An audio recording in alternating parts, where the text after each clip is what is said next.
La santa ley de Dios.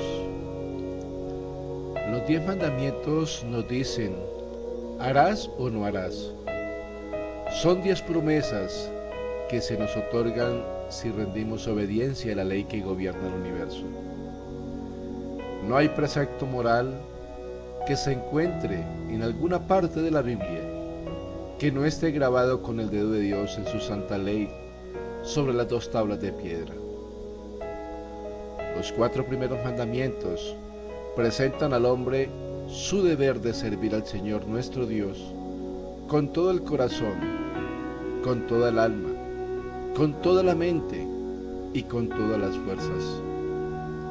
Esto abarca a todo ser humano, el hombre. Todo esto requiere un amor tan ferviente, tan intenso, que el hombre no puede atesorar en su mente nada, ni ningún afecto que rivalice con el que siente Dios por nosotros. Y su obra llevará la firma del cielo. Todo es secundario frente a la gloria de Dios. Nuestro Padre Celestial debe ser amado como el primero, como el único. Él es la alegría y la prosperidad. Él es la luz y la suficiencia de nuestra vida. Y Él es nuestra porción eterna, nuestra única esperanza. Los últimos 6 mandamientos especifican los deberes del hombre hacia el hombre.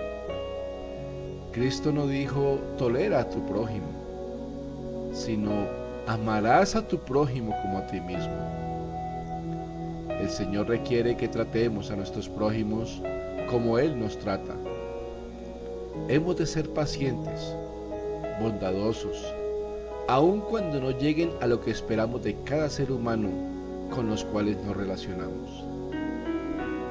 Debemos hacer que el amor de Jesús domine nuestra vida. Tendrá una influencia que suavice y subyugue nuestro corazón y carácter. Nos moverá a perdonar a nuestros hermanos, aunque nos hayan injuriado. El amor divino debe fluir de nuestro corazón en amables palabras y bondadosas acciones para otros. El fruto de esas buenas obras penderá como ricos racimos en la viña del carácter. Ajustarse a principios correctos significa poner en práctica fielmente los primeros 4 y los últimos 6 mandamientos.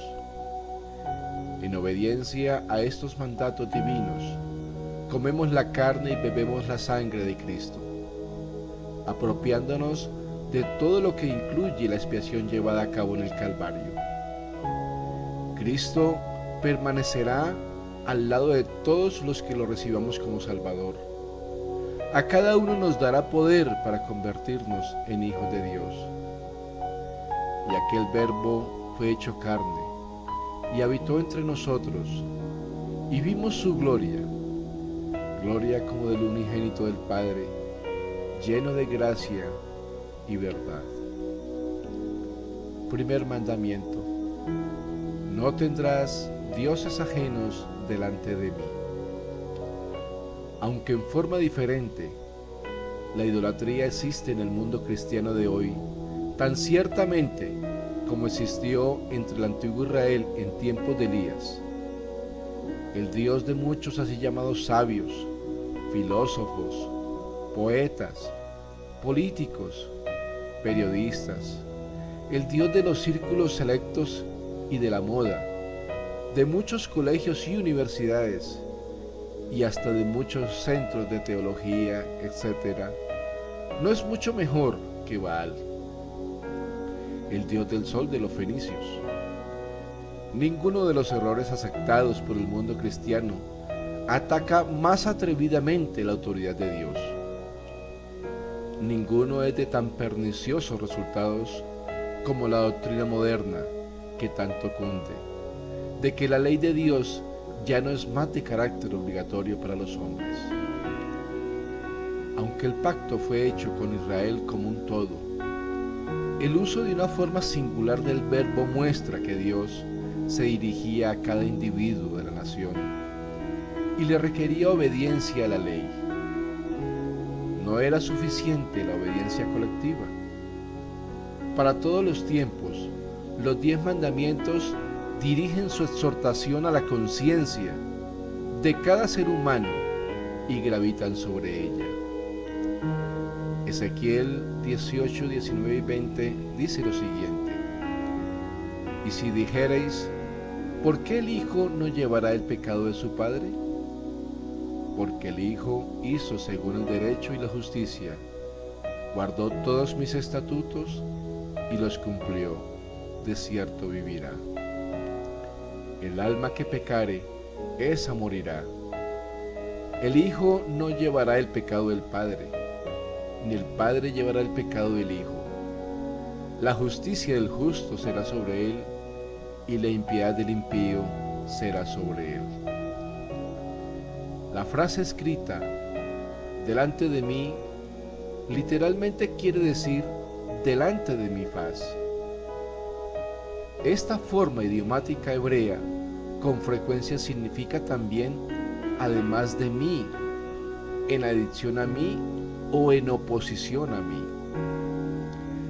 Siendo el único Dios verdadero, el Señor requiere que solo Él sea adorado. Este concepto de un solo Dios era extraño a la creencia y práctica politeísta de otras naciones.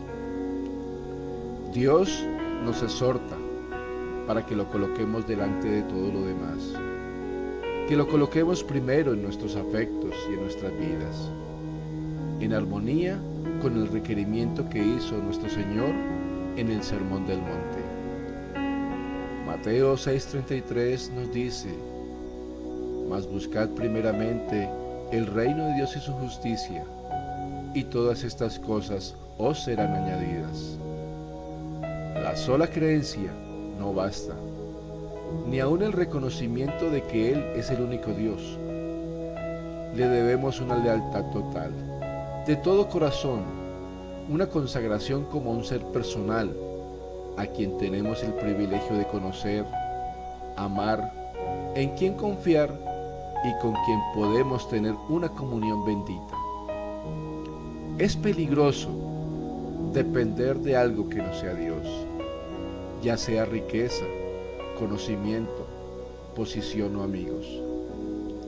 Es difícil luchar contra las seducciones del mundo y es muy fácil confiar en lo que es visible y temporal. Mateo 6, 19 al 34 nos lo explica tácitamente.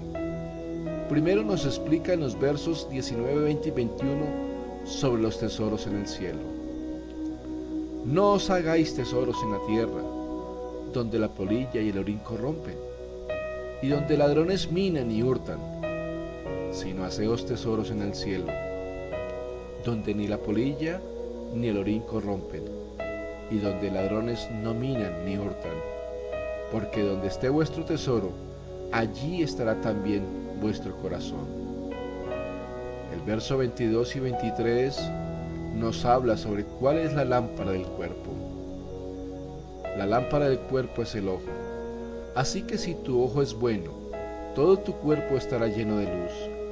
Pero si tu ojo es maligno, todo tu cuerpo estará lleno de tinieblas. Así que si la luz que en ti hay es tinieblas, ¿cuántas no serán las mismas tinieblas? En el verso 24 nos aclara la gran diferencia que hay entre Dios y las riquezas. Ninguno puede servir a dos señores, porque o aborrecerá al uno y amar al otro, o estimará al uno y menospreciará al otro. No podéis servir a Dios y a las riquezas.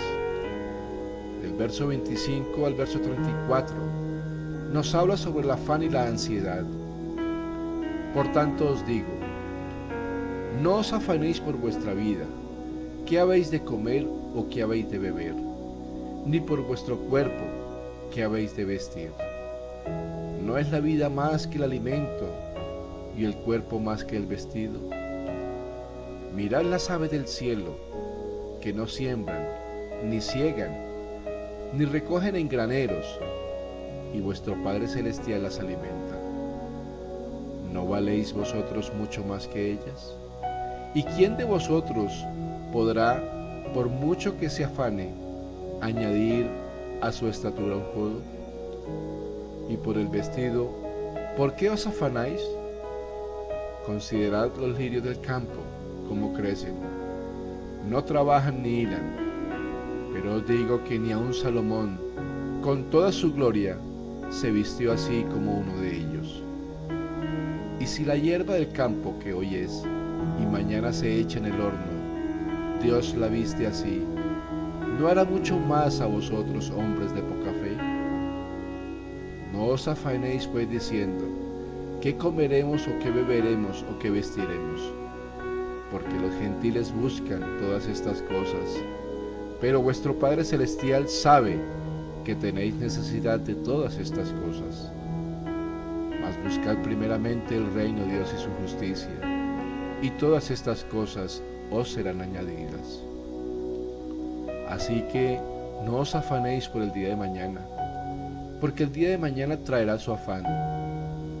Basta a cada día su propio mal. Primera de Juan 2:15 al 17 nos lo aclara aún más. Dice, no améis el mundo, ni las cosas que están en el mundo. Si alguno ama al mundo, el amor del Padre no está en él. Porque todo lo que hay en el mundo, los deseos de la carne, los deseos de los ojos y la vanagloria de la vida, no provienen del Padre sino del mundo. Y el mundo pasa y sus deseos, pero el que hace la voluntad de Dios permanece para siempre. El primer mandamiento no se transgrede únicamente negando la existencia de Dios o inclinándose delante de ídolos de madera y piedra. Muchos profesos seguidores de Cristo infringen sus principios, pero el Señor del cielo no reconoce como hijos suyos a los que guardan en su corazón cualquier cosa que ocupe el lugar que únicamente Dios debe tener. Muchos se inclinan ante la complacencia del apetito, mientras que otros lo hacen ante el vestido y el amor al mundo, y les conceden el primer lugar en el corazón. No es difícil violar el espíritu de este primer mandamiento en nuestra era materialista, poniendo nuestra fe y confianza en alguna conveniencia o comodidad terrenal. Al hacerlo podemos olvidarnos de aquel que creó las cosas de que disfrutamos. Debemos enfocarnos en las palabras escritas por el apóstol Pablo en 2 Corintios 4:18 que nos dicen, no mirando nosotros las cosas que se ven, sino las cosas que no se ven, pues las cosas que se ven son temporales, pero las que no se ven son eternas. Hay que hacer nuestras estas palabras y aplicarlas a nuestra vida diaria. Bendiciones.